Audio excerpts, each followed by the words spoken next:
قد افلح من زکاها قد خاب من دساها قد خاب من دساها قد خاب من دساها كذبت ثمود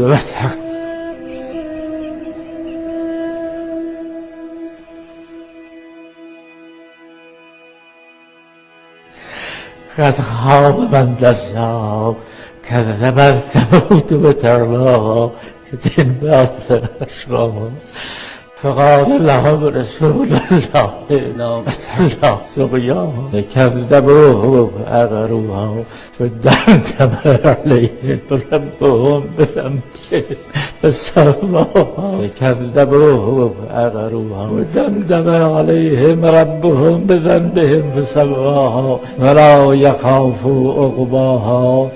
الله أكبر.